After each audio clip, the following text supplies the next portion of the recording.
I want to make sure we make this distinction so that anybody listening doesn't get confused, or if you look something up, you're like, what's a CV? It's a resume. It's just they just use different language over in Europe. So I have to point that out.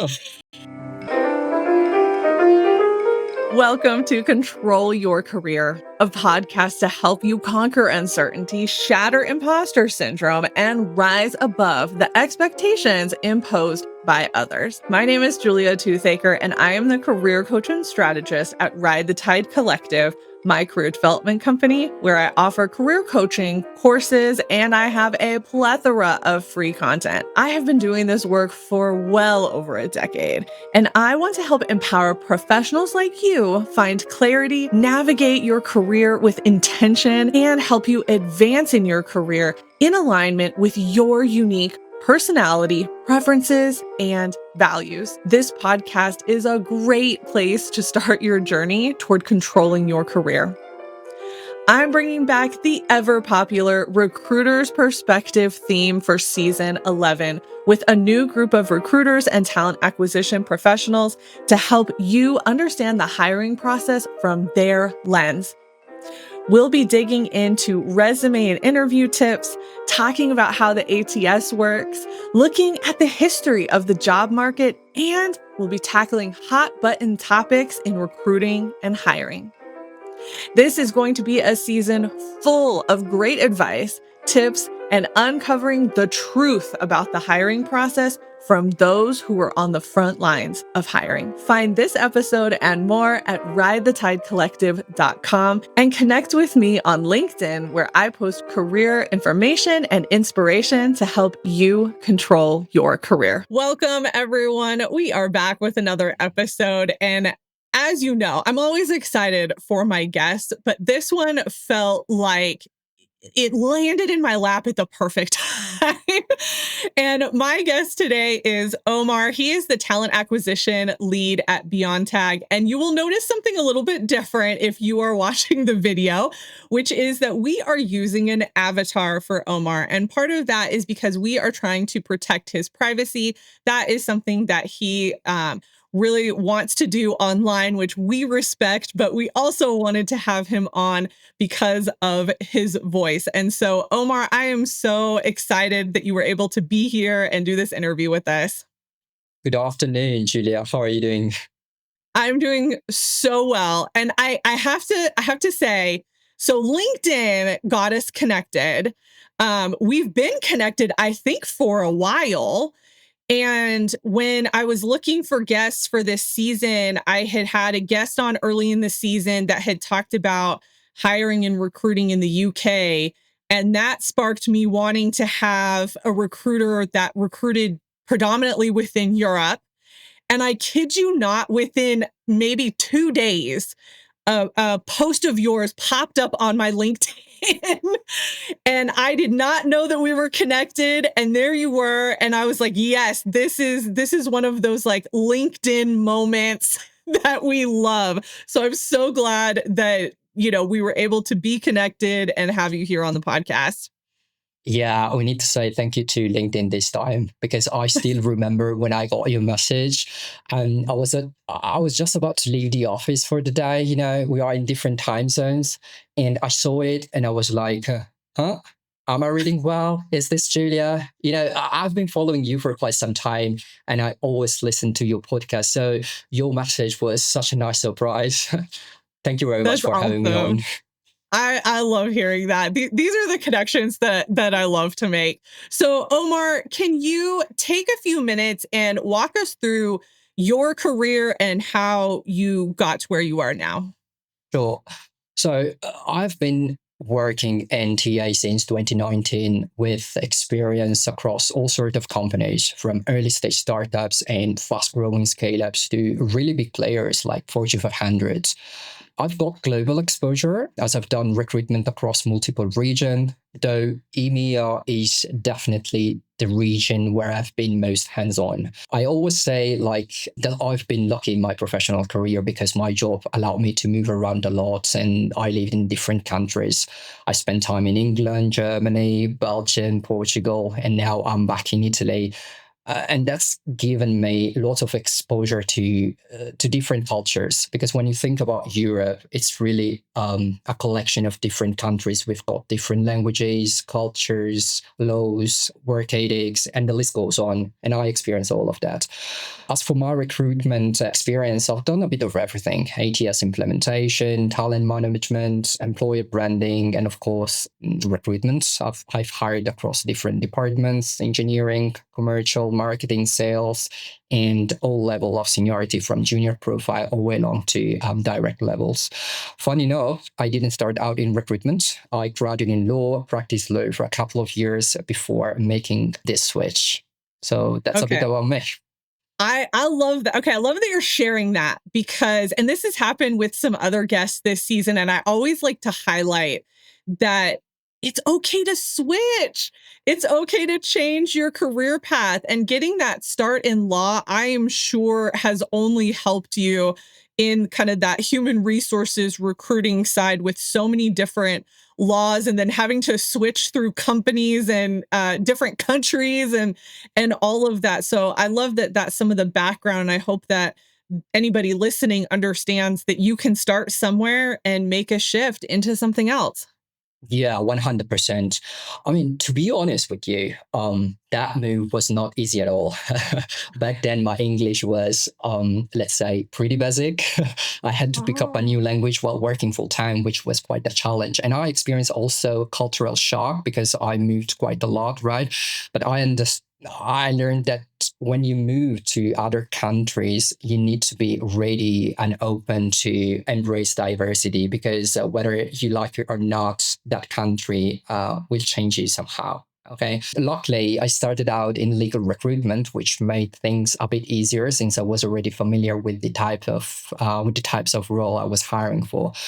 But unfortunately, from what I've seen here in Europe, you will tell me later what's happening there in US. Making a career switch is not easy. Many companies don't yet recognize the value of diverse background, or they simply don't have the capacity to leverage that kind of experience.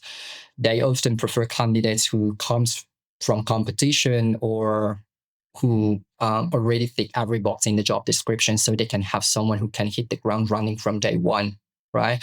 So this is what's happening here in Europe. Okay. I really appreciate that perspective. And then also you sharing about culture shock.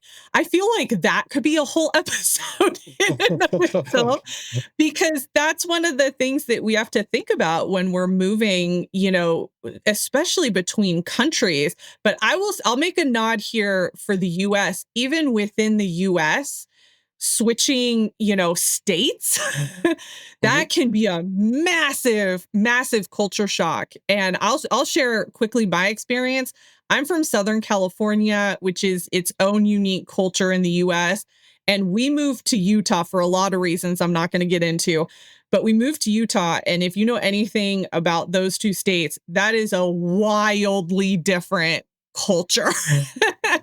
And so, thankfully we did not have a language gap, but I mean, there is a little bit of that, to be honest, in terms of terms and things like that. But oh my gosh, just that is a big culture shift that you have to work internally. I can't even imagine when you're dealing with not only moving countries, switching jobs, and then also having a language barrier. That's a lot of just stress on the Yeah, lots of body and stress. mind Yeah. and the emotion.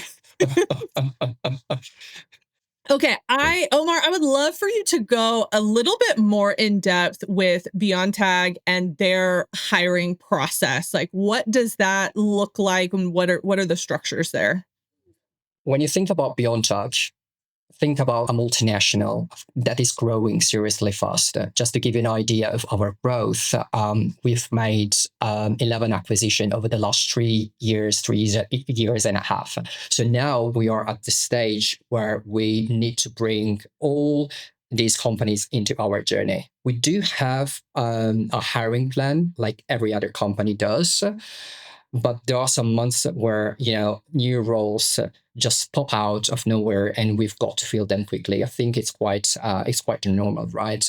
But that means that we are constantly recruiting and hiring. The good thing here is that although we are a multinational, our hiring process is really fast.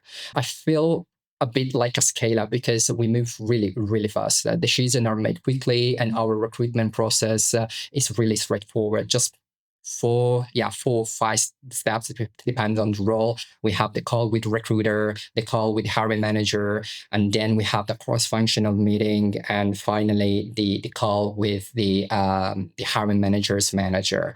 For executive level position, a member of the board might be included as well. So 4, 5 steps in 2 months, 2.5 months, the business is ready to make a decision and extend offers to suitable candidates, which is good because if I look back on my experience, also my experience for the position I'm sitting today, that was really fast. Wow. Okay. I feel like that's not happening here in the US. It's nice to hear that there are companies that are moving quickly, through the process, because I think that's been something that has been an issue here is companies are just taking forever and forever. One thing that I want to ask about, because again, this came up in another interview and I wanted to go a little bit deeper with you. So, one of the things that I learned was that in Europe, they have more specific notice periods. So, even though you guys are hiring pretty quickly, or at least going through the process pretty quickly, can you talk a little bit more about the notice periods and maybe how that impacts hiring and the timelines, especially for people who maybe don't understand that because it's very different here in the US? Yeah, that's a nice question. So the notice period is definitely something that recruiters, hiring managers, HRBP, so basically everyone involved in hiring needs to keep in mind because it can really affect business continuity. The reason why we have the notice period here in Europe is to provide some kind of stability to employees, but also to the company, so they can plan ahead and avoid business disruption.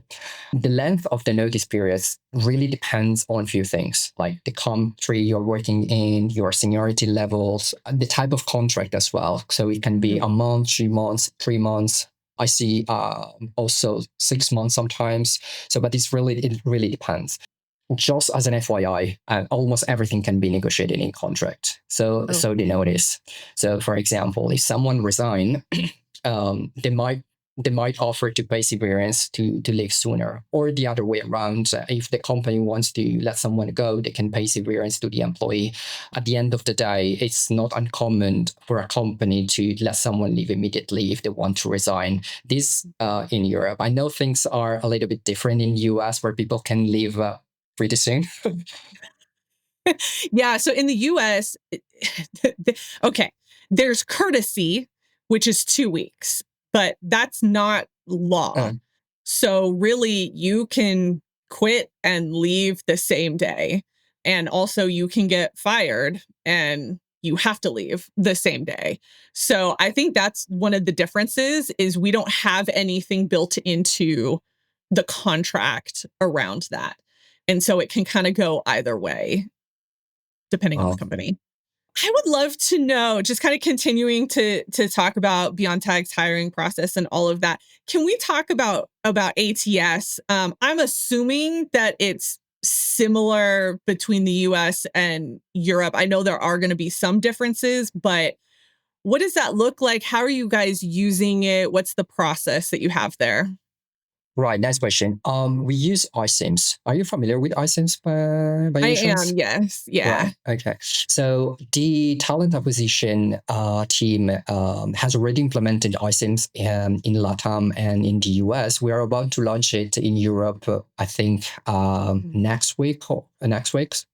So essentially, it's very easy. So through the ATS, people can apply to our jobs, just providing basic information like name, surname, CV, email address. And on our side, we can manage application efficiently. We can move candidates from one step to the other, and hiring manager can also give feedback directly through the platform. The good thing is that the application process is actually something we really care about because we want this process to be as easy as possible. I've been job seeker myself, and I know there are other tools out there that basically requires makes candidate create a whole new CV during the application process. I'm not going to name it. You probably know which tools I'm talking about, right? Yes. But we really want to make this process really easy. So it's a good tool, and I like automation. If something can be automated, I'm on it. I love that. I love that. That always makes our life easier. Okay, I have to point out something, and this leads perfectly into my next question. But you talk about CVs, and I want to make sure that we point this out for the audience. I know this is something I'm familiar with, having worked in career development for many years, but in Europe, you guys call resumes CVs. We call them resumes here. And one of the nuances that I always like to point out to people is CVs in the US are generally within education, and they are generally around teaching positions. And so I want to make sure we make this distinction so that anybody listening doesn't get confused. Or if you look something up, you're like, what's a CV? It's a resume. It's just they just use different language over in Europe. Yeah. So I have to point that out for everybody. Yeah, But this leads into my next question, which is, what are your top CV or resume tips for people? that's a nice question. First, tip is to keep the CV professional. And what I mean by that is avoid including personal information on your CV that has absolutely nothing to do with the role you are applying for. For example, when I was when I was working in Germany and in Portugal, I used to recruit for the engineering department. And I remember I got tons of application from candidates overseas, especially from candidates from Indian people. When it comes to tech stuff, they are really, really good. But I was surprised by the amount of the amount of personal information they put in their CV. I'm talking about blood type, religion, mother's name, father's name, number of children, if they were divorced, married, and the list goes on. So I understand that in some countries, this kind of information might be standard, but not in Europe because we do not hire based on family background and that sort of thing, right? So my golden rule is always the following: if that information doesn't help you to get the job, just simply leave it out. So yeah, that would be my first tip to keep the CV professional. Okay, we can. So this is something I did not know, and okay, for those listening, we're gonna do some research on this one, and I'm gonna make sure to include it in the blog post because I think this is really important to understand the nuance between countries. And it's so funny because I have a client who's from India, but we don't talk about hiring practices in India because he's in the US. Um, but that's so interesting. I might have to reach out to him and see kind of what is behind that. But that's so good to know, not only for people in, Europe and the US who might want to go to India, but I think anybody listening to this who is from India and is applying outside of India, please don't put any of that. I mean, it's the same in the US. Like, you don't want to put anything on your resume that could potentially be a flag for discrimination, right? And That's it. so that's crazy. It's not crazy. I'm sure there's a reason for it, but it's just wild to think about because we just don't have those practices here very intentionally. So I appreciate you sharing that. That's really good insight.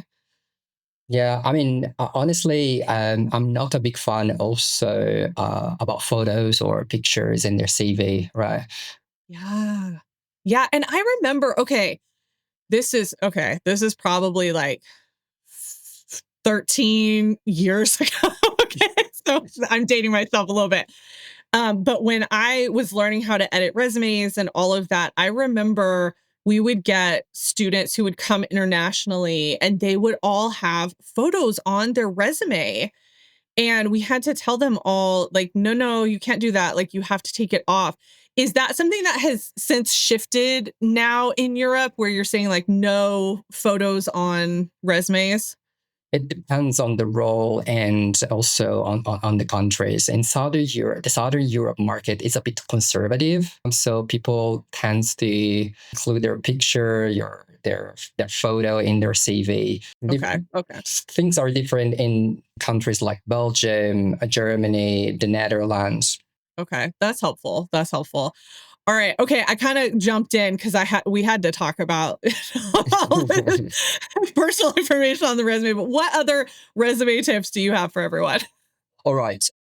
I do believe job seekers really need to put themselves into our shoes, into recruiter shoes. Think about CV from our perspective. We are often going through hundreds of applications daily. So anything that makes your CV easy to read is a massive win. So now there are tons of tons of templates people can find online. Some of them are quite flashy, but simplicity from my point of view is the key. We don't need tons of colors. We don't need fancy graphics. A clear, well-structured CV that highlights the important stuff straight away is so much more effective. So as talent acquisition, if we want to be fancy, we typically spend no more than 3 minutes maximum on each CV, sometimes even less if we just want. So you really want to make sure the key info jumps out straight away. For example, it still surprises me how often people put their email address at the bottom of the CV, or they include languages that are really important here in Europe at the very end of the sidebar, right? Mm. I'm a big fan of minimalistic like CV, all right? So I want a CV to be easy to read and easy to scan. Okay. That's helpful. Okay. Are That's we on good the to same know about page? languages. Sorry. So are we on the same page?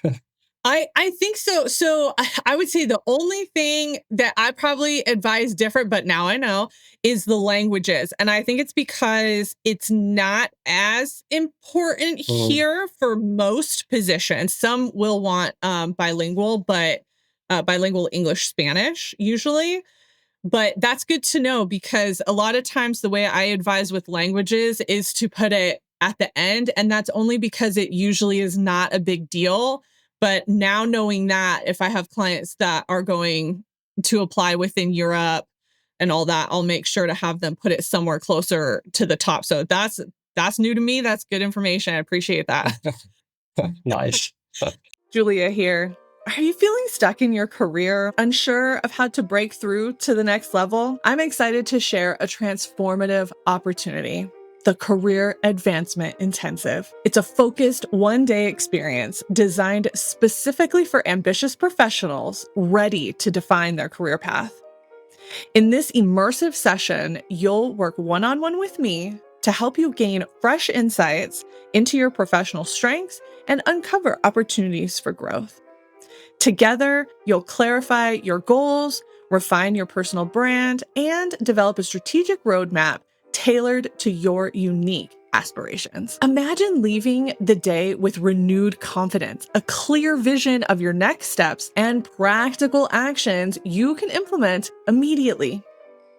As a bonus, you'll receive additional resources, tools to enhance your resume, optimize your online presence, and deepen your understanding of what drives you professionally.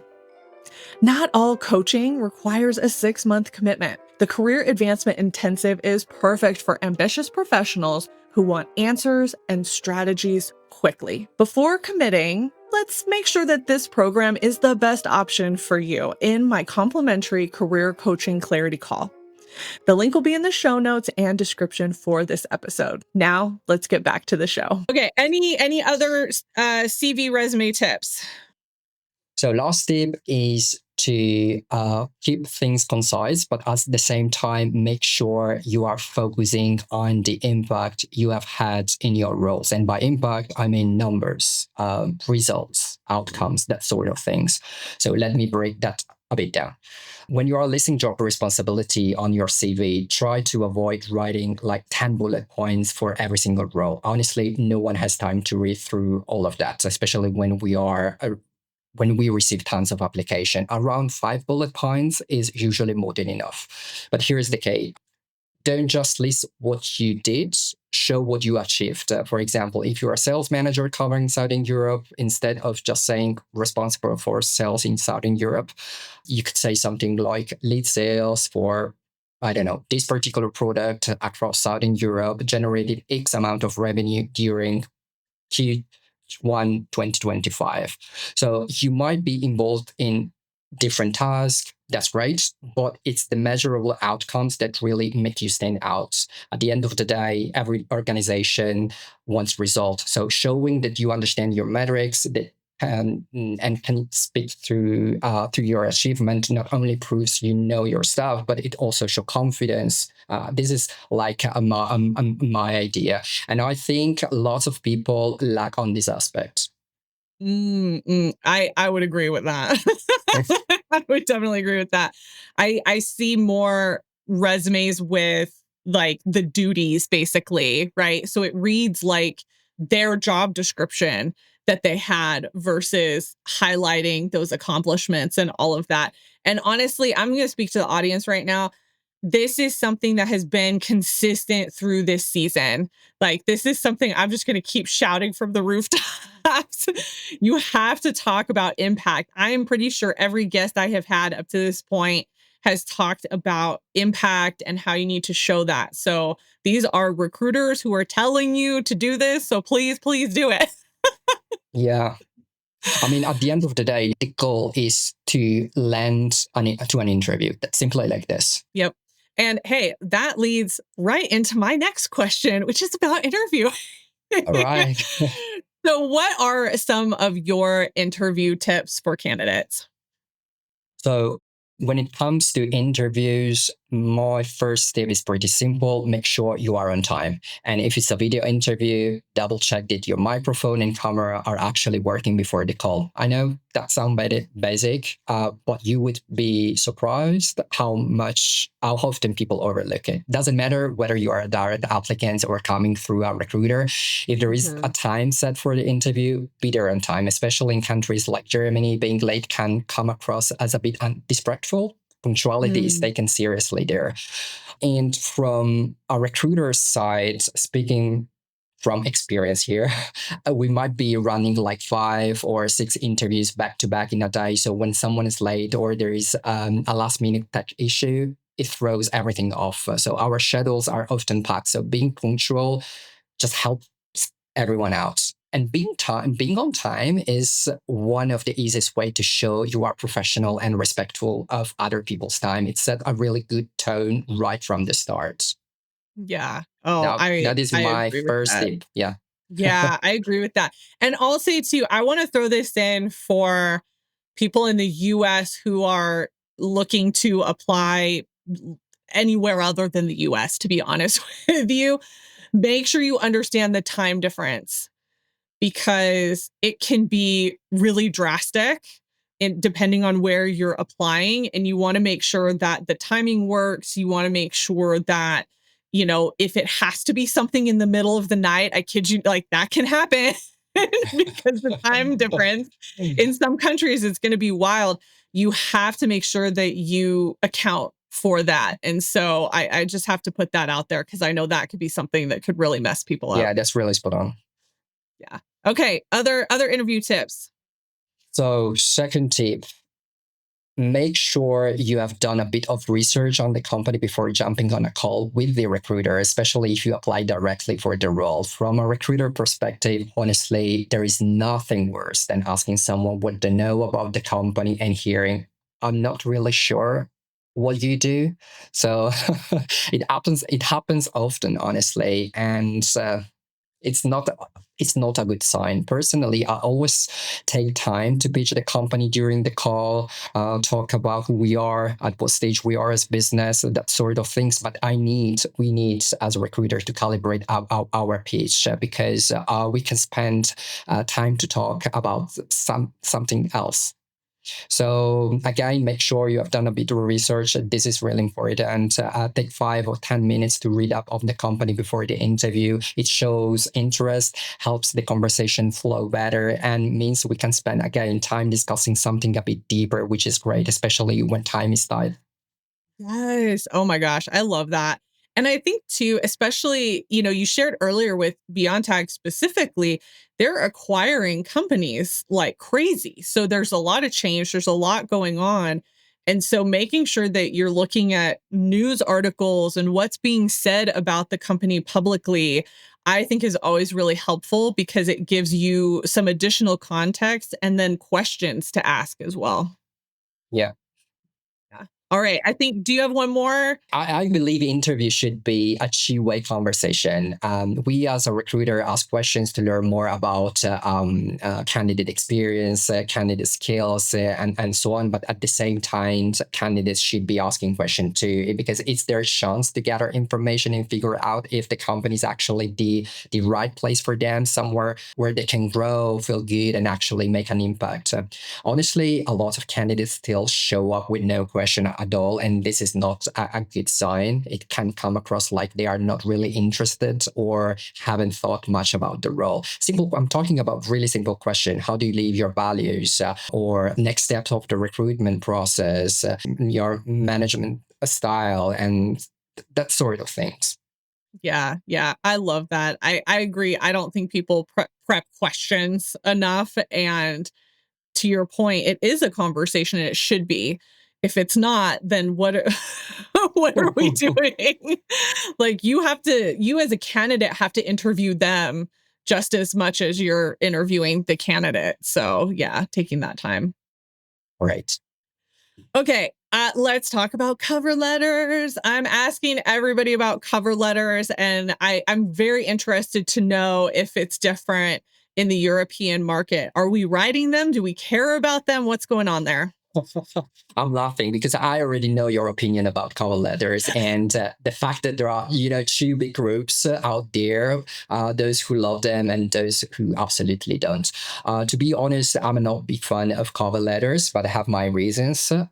First reason is that now with AI tools like ChatGPT, people can create tons of cover letters, and you can feel that they are simply AI generated. And the second reason is that English is not our main language here in Europe. And the cover letter, from my perspective, should reflect your own tone and language skill. But with this AI tool like ChatGPT, people can create these super, impressive letters that might look amazing on paper, but then when you actually speak to person, the tone and the language level is completely different, and so it can be quite misleading. You are expecting one type of communication, and then in the interview, it's something else entirely. I would much rather someone focus on making their CV strong and relevant that tells me way more about who they are and what they can do compared to a generic cover letters. And honestly, we also don't have time. Again, we do not have time to read all cover letters. Yeah. Oh my gosh. I honestly never thought about that. In Seriously. terms of, I know that sounds, it's because I don't work with clients who apply within Europe. So this is like a newer area for me as a career coach. Like I think it's so interesting. I never really thought about that. We've talked about that. I've had multiple conversations around AI and language and making it sound like you and all of that. But there's also like if you have to translate it into another language, that's like a I whole see. other barrier that you could have being from the US and being English dominant. So yeah, that's really good. That's so helpful for people to know and understand. I appreciate you sharing that. So, I've been asking recruiters about the impact of the pandemic, and I would love to know from your perspective, what was that impact within Europe? Was there an impact on hiring and working? Like, what did that look like for you guys? Wow, that's a tough question because I don't have much experience because I moved into recruitment back in 2019, right? But Mhm. what I can, I think if I'm not mistaken, it was 1 year and a half before COVID-19. But what I can say is that COVID-19 really changed the job market. It's much more competitive now, both for candidates and companies. So candidates today know what they want and they are more intentional about their choices. They care a lot about things like work-life balance, mental health, and company culture, which is absolutely fantastic. If a job doesn't meet their expectation, they are more willing to move on than they might have been in the past. That's actually quite a drastic shift, especially in Southern Europe, where the job market has traditionally been more conservative. People used to stay in the same company for much longer. At the same time, I see opportunities for people. Many companies are open to remote work, flexible arrangements, and even visa sponsorship, which is cool. But it's also harder to stand out because there are so many people applying for same roles. From the company side, and I'm saying this as talent acquisition, retention is a huge focus.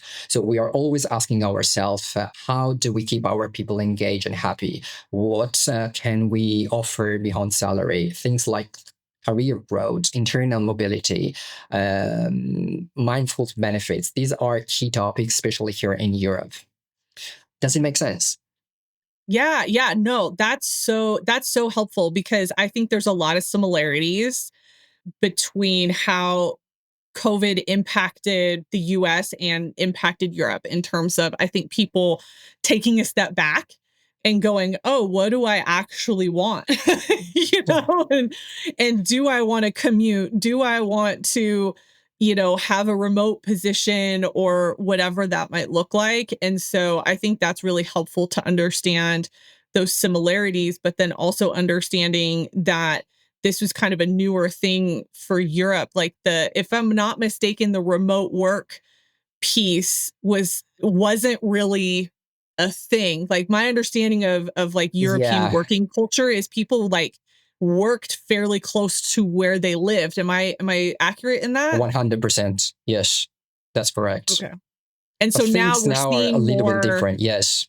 Okay, so you're seeing more remote positions Yeah. come up as well. Okay. I think that's helpful too for people. Again, my focus is to help educate really the US uh, candidates who are looking to go into Europe, and I think that's really helpful for them to understand that yes, there are going to be remote positions, but it's still a relatively new thing, and so you might not see as many as you would in the US. But then also understanding that commuting looks different in Europe than it does in the US. I remember living in Southern California. My husband commuted, it took an hour in the morning and 2 to 2.5 hours home. Oh, wow. That's insane. Yeah, that's LA. that's that's living just outside of LA. And you're talking 40, I think we lived about 45 miles away. Yeah, commute is crazy, but that's just that, like, culturally, that's a very common thing in that area. Again, correct me if I'm wrong, but in Europe, that's gonna look a little bit different. You're not gonna have a I- 2-hour commute. No, you can have if you live in very big cities like Paris, Milan, or also Mm, in London, for example. okay. So in your bigger metro areas, Yeah. you might have some of It's that. actually a Okay. nightmare because it takes like 2 hours, 2 hours and a half, to go back home. So Oh my gosh. Okay.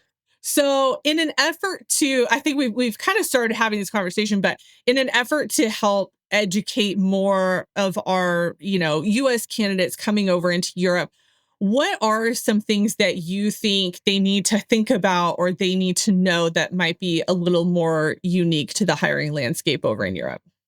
wow. First of all, let's talk logistics because if you want to live and work here, you need a visa. And that means finding a company willing to sponsor you. That's something to keep in mind. So, the good news is that once you have a visa from any European country, you can travel freely around the Schengen area, which is a huge plus. Second, be prepared for a language barrier. I think we already talked about it, but English Mhm. is not our native language. Of course, many people speak English here, especially like in international companies, but you will still find that each country has its own language and culture. So some organizations and countries are more local in how they work, but generally people are welcoming and supportive if you are making an effort to learn. Yeah. Another thing Do your own work. Europe is made up of many different countries.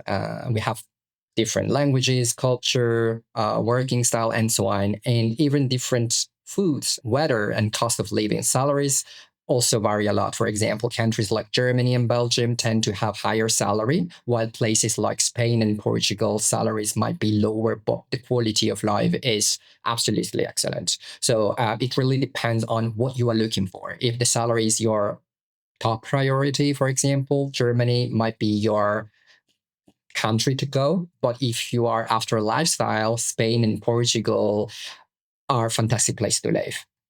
So yeah, there are so many tips if you are thinking about making the move, but the quality of life here is really high.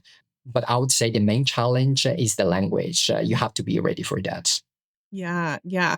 Oh my gosh, Omar, these are amazing tips. I hope people who are considering this move really take these to heart because I think sometimes I don't know if this is a US thing or if it's just a personality thing, but I think sometimes I call it rage apply, but we might be rage applying to a position and we see something and we're like, yeah, I could do this.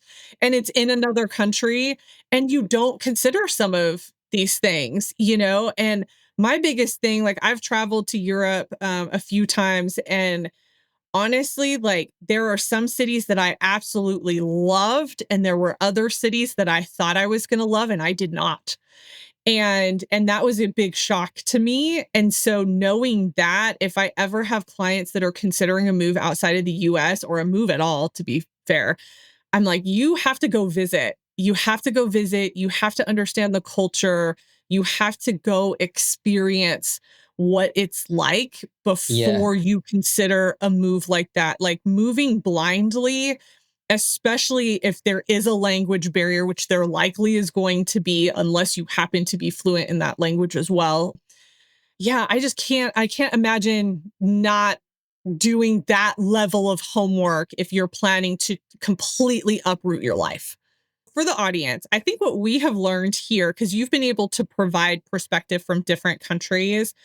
And one of the things that I'm learning through this conversation is if you have a country in mind that you want to move to, you need to find recruiters, businesses, content creators, somebody, influencers, whoever from that country and follow them and learn some of that nuance and some of the specifics about that country before you start putting in those applications because it sounds like there's just so much cultural nuance between every country that it would behoove somebody to do that before they make Yes. But choice. also, when you think about really simple things like bureaucracy, I mean, it's a nightmare because people at the in the like public office they don't speak English literally, and they don't want to make any effort at all. So if you don't have anyone who can support you, you can't do anything, right? So I was lucky enough because when I moved there, like people in my previous company helped me out a lot. But if Mhm. I think like others people that don't have literally this possibility, it's it's gonna be yeah a nightmare. Yeah, I can Yeah. imagine. I can imagine. Omar, this has been so good. I'm so happy with all of the tips and the information, but I want to ask you one closing question. What is something that you think job seekers should be doing but aren't? Well, I think candidates really need to learn how to sell themselves better during interviews with recruiters, but especially with hiring managers. Because from what I've seen and experienced, it's not always about thinking every single box. What really matters is showing that you can hold a strong conversation, engage with people, and manage projects, and bring value in other ways and in other people as well. Yes, I love that. Omar, thank you so much for being a guest today. This was so helpful. I know that everybody got so much information out of this. I know I did. So thank you so much. Where can people connect with you?